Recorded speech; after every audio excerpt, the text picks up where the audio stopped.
We like to call it the Supernatural Hour. And now, our hosts. Hey everybody, welcome to Supernatural Hour. So last show we talked about ghosts and religion. We are going to talk ghosts and religion some more. And hopefully we made the show entertaining at this point that you're committed and stick around. Yeah, right. I thought that these were more interesting. I don't know, maybe just because they were different. So let's talk ghosts in Islam first. So we've talked ghosts in Catholicism, we've talked ghosts in Mormonism, we talked ghosts in Jehovah's Witnesses. Let's talk ghosts in Islam. Deanne, do you want to start with that? Are you prepared to start that? Yes, go ahead. I am prepared.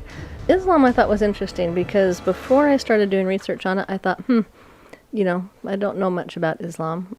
I thought they're probably going to be like all anti-ghost and no, it's not a thing, but they're kind of all over it. Keep in mind, I don't know a whole lot about it, so it's just what I was able to pull off the internet. There was a poll that was done. There was quite a large percentage of Muslims in Asia, Africa, and Southeast Europe that believe in the jinn, witchcraft, talismans, and spiritual healers. Now, Islam as a whole suggests that you should not use talisman. You should just do everything through God. But there is, and it really talked mostly about the jinn. And there's reference to the jinn in the Quran, and there was another scripture that they use, and they refer to that in that scripture as well. So I thought that was interesting. Kind of some of my research with ghosts in Islam, and like you, I'm not terribly familiar with Islam. I'm not Islamic, so I don't know. I'm just going off of what I researched. From what I found out, the Quran does not really talk about the existence of ghosts per se. But Islam does teach that generally the spirit remains in the grave with the body.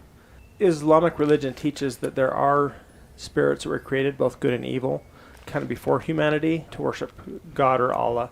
And that would be like the equivalent of angels and jinn and things of that nature, that they were created before man to worship God. A little bit on that poll that you talked about, I actually did pull some numbers on that. I'm assuming it's the same poll. But it kind of goes by region and belief. So if we go to Southeast Asia, 77% of Islamists believe in jinn, 35% believe in witchcraft, 26% use talismans, and 55% use spiritual healers. If we go to Sub-Saharan Africa, and this is not complete for Sub-Saharan Africa, but they didn't have a result on the jinn, but 35% believed in witchcraft and 44% believed in spiritual healers. Middle East and North Africa, 69% believed in jinn, 26% witchcraft, 18% talismans, and 41% use of spiritual healers. Okay, I'm going to interrupt you because this is boring now. Okay. Moving on. One thing I thought was interesting about Islam that I didn't really read in any of the other religions that we've done, but there was a lot of talk of the evil eye. By evil eye, at least in the Islam religion, they're referring to people or things that cause curses or bad things to happen. And it's even mentioned in the Quran, and in their other scripture is called the Hadith, which I've never heard of before. And I do have scriptural references if y'all want to look that up. Which they probably don't, because it's probably as boring, if not more boring, than my stats. If we turn to Matthew chapter 5, verse 1, they don't believe in the Matthews. We're in the Quran. We'll turn the time over to... What about Luke or John? Nope. Or according to Castle Joan. I did not say Joan. There's not a book of Joan. Go back and listen to it. You said Joan. You did. We made fun of you. Moving on to ghosts in Judaism.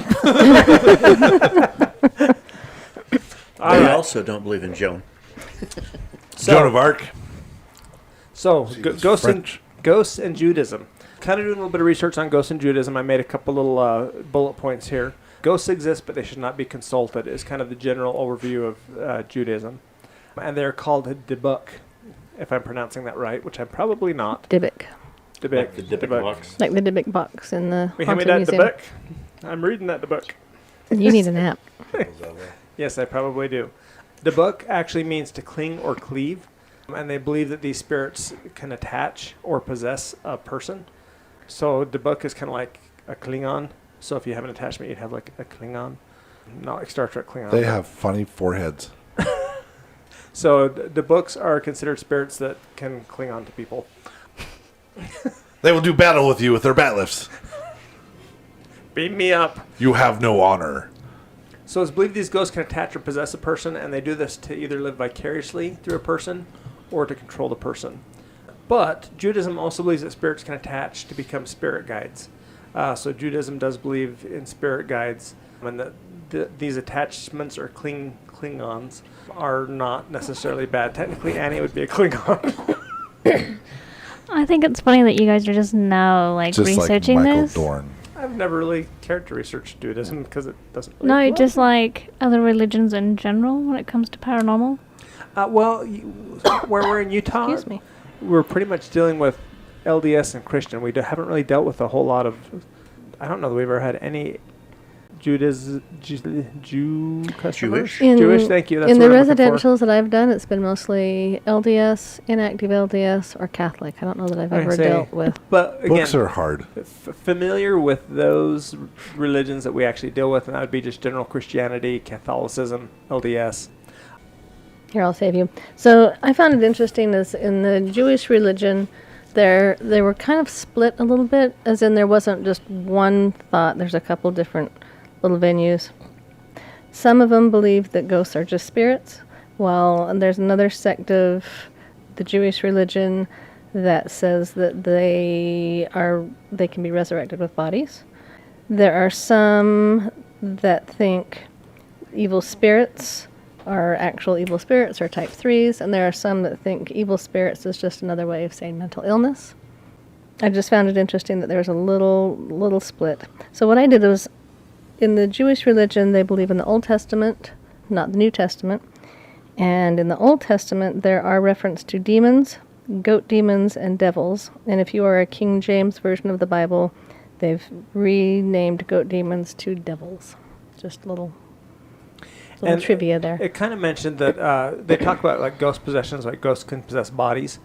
They said that not everyone is aware of these possessions, and I think that actually is consistent with some of what we've dealt with. Is there's people who have got more or less possessions, but they're not like slobbering, speaking in tongues. They just have got stuff going on with them. And there's actually a couple cases that's outlined in the Old Testament, which we're not going to get into because that's boring. We'd have like a Tim moment where everybody turn to Matthew page chapter 10 verse 3. That was you last week, man. Yeah.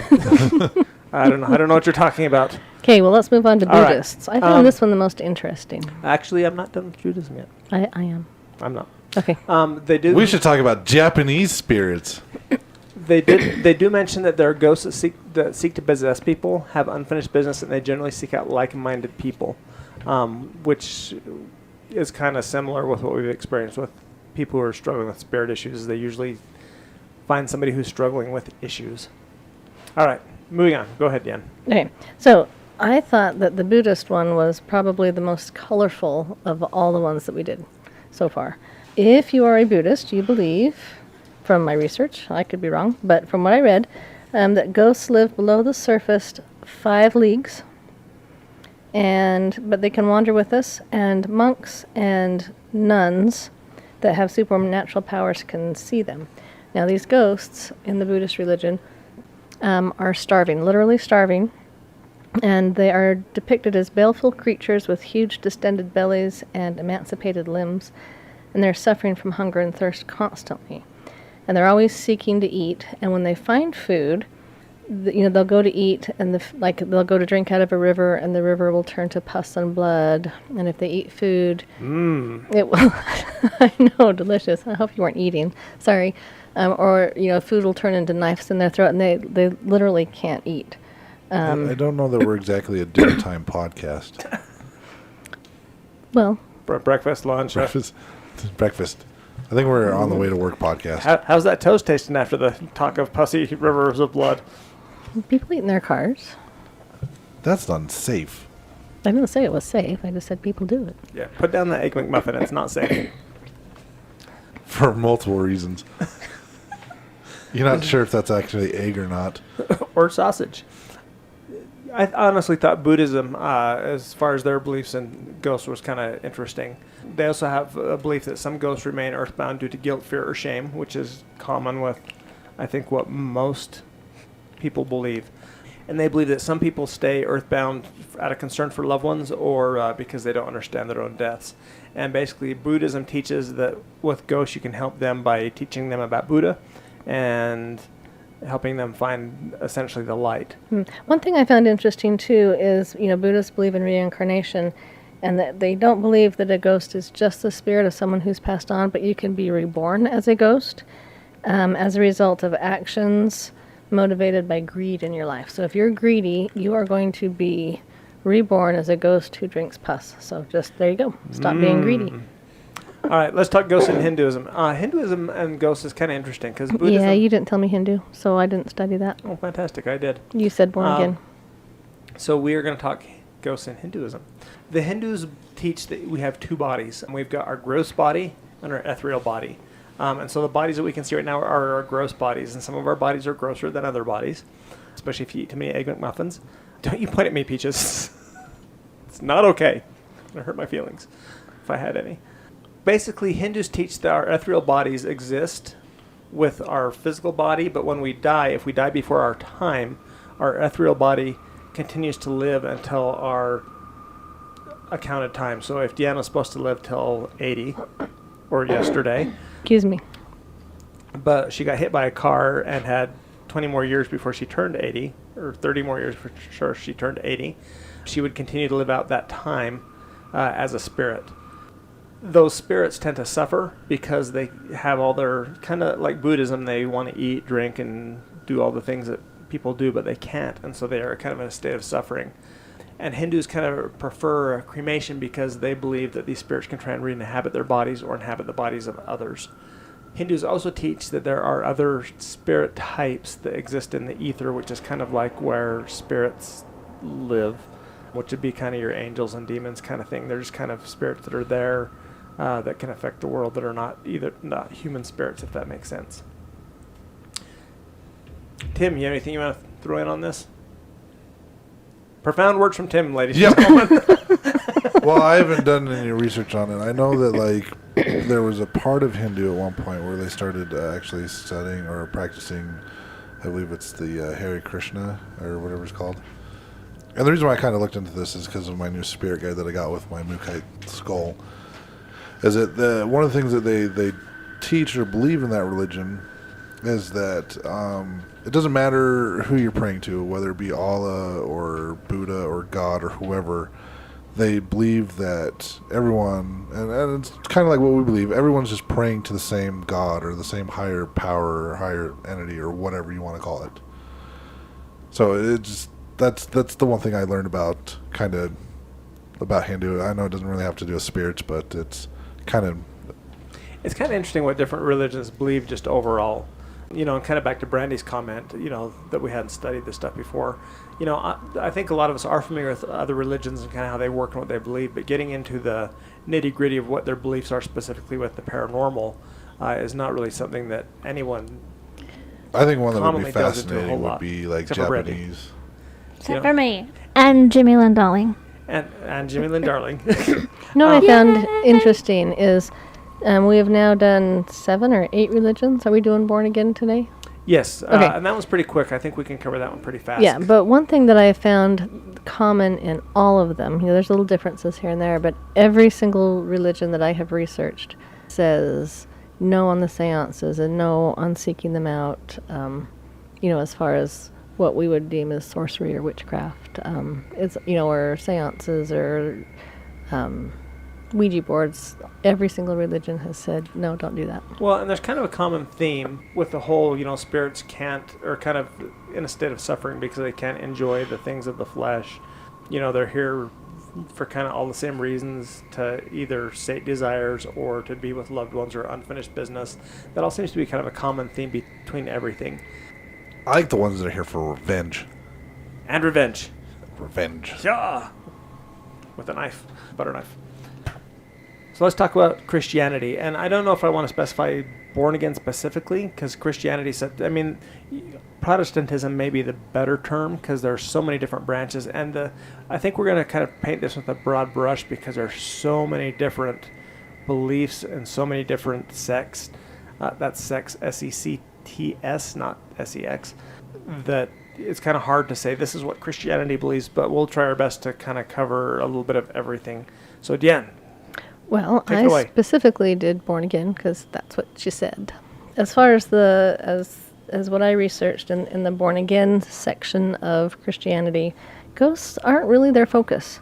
I mean, they had a little bit to say, but not a whole lot. They basically said ghosts are part of the unseen world and we don't know. They do believe in demons, and they say that demons are here for 3 purposes: misinformation, demonization or afflicting humans, and possession. They don't know where demons come from, but do believe that they exist. They don't believe that they're fallen angels, though, where a lot of religions do. And they specify 2 Peter chapter 4, verse 2. Here you go. Here's your scripture, Tim. We're going to turn the time over to Tim for 2 Peter chapter 2. I was making fun of you. And in there, it says, "For God did not spare even the angels who sinned. He threw them into hell in gloomy pits of darkness where they are being held until the day of judgment." So based on that scripture, they don't believe that demons are fallen angels. They basically said, don't get fascinated with demons, get fascinated with Jesus. Which I So- think is really a safe bet for any religion, is get fascinated with whatever higher power you believe in and follow that route. One thing that I kind of read, and again, every denomination of Christianity has kind of got a little bit different take on all of this. Oh, there is one more thing that they said that I liked. And they did say, forbid speaking to the dead because you don't know who or what you are talking to, which I also felt had a lot of truth. Unless you're Peaches. Yes. Each denomination kind of has their own beliefs, but there are a couple of things overall that are fairly common. A lot of Christian sects, S-E-C-T-S. Is there a sheet with a hole in the I got to start using the denomination. A lot of Christian denominations just teach that there's heaven and hell, and there really are not ghosts. They teach that when you die, you either go to heaven or you go to hell, and anything that's a ghost, pretending to be a ghost, etc., is a demon. So if it's here on the earth and it's not in heaven or hell, then it's a demon. Peaches, tell us what your thought is on that. Y'all got demons. That's bloody ignorant. Yes, and I would agree with that. And it's funny because if you go on YouTube, and if you're looking for hours of entertainment, go on YouTube. I've actually seen some videos of some people who go around and are telling everybody that basically, talking about paranormal investigators specifically, and I wish I could remember the guy's name because it's kind of funny. He's talking about people who are getting EVPs that it's just one demon has latched itself onto, and I'm going to pick on Tim, and wherever Tim goes, it's one demon pretending to be a whole bunch of different ghosts, and so there's no such thing as ghosts. It's just one demon misleading Tim. Oh, I highly doubt that. But this is kind of what this YouTube video is basically saying, is that What are they, Jehovah's Witness? no, this is kind of a fundamental Christianity that Or I'm talking atheist? Evangelical of some kind. evangelical kind of stuff. And and I'm not trying to disparage anybody's religion, because ultimately the focus is God, but any religion that kind of locks itself into a point of ignorance kind of is a little bit frustrating on something they don't understand, just to assume it's because it doesn't fit the mold of what they have believe. Well, you can say the same thing about paranormal investigators, whether or not they're looking at it from a religious aspect. You can have people that just assume everything that they come across is paranormal, and so it's like, oh, did you hear that wind could hit a branch into a window? Ghost! And you're like, oh my God, it's a ghost! Ghost! Yeah, and I'll be the first one to tell you, those kind of investigators drive me absolutely insane. And I think we've talked about it, open-minded and closed-minded. And I think people like that tend to be closed-minded, where every sound they hear, everything they encounter is paranormal, regardless of any evidence, in the face of all evidence that it's paranormal, regardless of anything they've seen or heard. But closed-minded goes both ways. You can have closed-minded investigators who everything's paranormal, but you can also have closed-minded anybody, really. Closed-minded skeptics, for instance, that in the face of everything, it's all BS, regardless of any EVP you can show them or anything like that. That's going to be kind of our take on ghosts and religion. I think we're going to, unless we do a segment on Japanese spirits down the road. Well, I was listening to a fascinating episode of another podcast where they talked about this haunted hospital. Some of the stuff that they believed happened at this place is something I've never heard about it happening anywhere else in the world. So that kind of has me fascinated about what they believe on that side of the world. Well, maybe we should plagiarize the crap out of that podcast. Just kidding. We won't plagiarize. No, But it may be a decent topic to the kind of talk the about. podcast is more like a book on tape, and they do a lot of research on these on these places before they talk about them. But just like one of the stories that I heard today on the way over here, it just has me more interested in kind of what I want to say like Asian cultures believe as far as like spirits go, because we haven't really touched on any of that. I mean, you did talk about Buddhist and Hindu, but I know Japanese spirits and Chinese spirits they have a completely different outlook on things than what other religions have, and we haven't even touched on that. Ooh, we should do that one. Because I mean, you got like the Japanese, like the suicide forest, for example. You know, and maybe that'll be another. We'll do a whole other show on that kind of That's on my bucket list. on that kind of stuff. To which part, the suicide or the forest? To going to the suicide Going to the forest. suicide forest. Oh, okay, good. Yikes. That will be our segment on this particular show on ghost and religion. Have a good one. You've been listening to the Supernatural Hour at AdvancedParanormal.com. The Supernatural Hour is part of the Radio Ronin network found at RadioRonin.com. Copyright by Advanced Paranormal Services.